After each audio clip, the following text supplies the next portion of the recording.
Pourquoi devez-vous analyser une consigne? Il y a 2 raisons importantes. La première, c'est que la consigne est riche en indices qui vous permettront de répondre le mieux possible aux attentes des examinateurs. La deuxième, c'est que ça vous évitera le hors-sujet. Comment devez-vous faire? Demandez-vous d'abord ce que vous devez produire. Exposé oral? Écriture d'une lettre? D'un essai? Les types d'exercices sont variés. Ensuite, quel est l'objectif de votre production? Donner son avis? Critiquer? Informer? Vous voyez qu'il est important de passer quelques minutes à l'identification de ces informations. Ensuite, il faut relever les mots-clés. Ils correspondent à des points de vocabulaire et de grammaire. Voyons ensemble une consigne classique de production orale du DELF B2. Quels sont les mots importants? Vous dégagez le problème soulevé. Qu'est-ce que ça implique?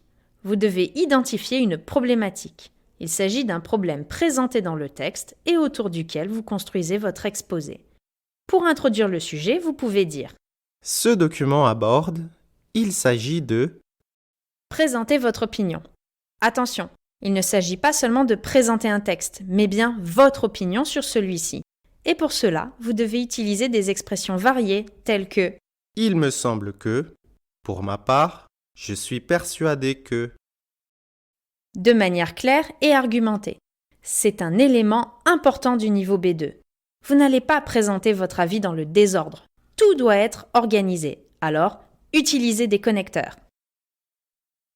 Tout d'abord, puis, cependant, en revanche, autrement dit, en conclusion, en résumé.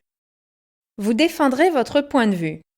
Après l'exposé, l'examinateur va vous poser des questions.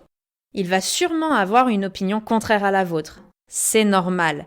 Il cherche à voir si vous êtes capable d'argumenter. Vous devez donc débattre et exprimer votre accord ou désaccord. Je voudrais souligner que, certainement, pas du tout c'est bien ce que… Maintenant, voyons une consigne de production écrite et identifions le contexte général. Ici, vous êtes membre d'une association et vous devez écrire au maire. On attend donc une lettre formelle. Exposer les inconvénients. Il faudra présenter des faits et faire des hypothèses sur les conséquences à venir. Tout cela illustré avec des exemples concrets.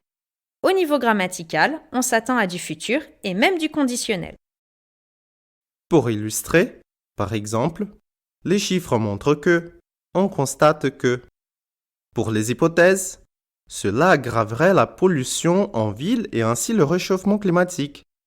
Les habitants n'auront plus accès à un espace vert agréable.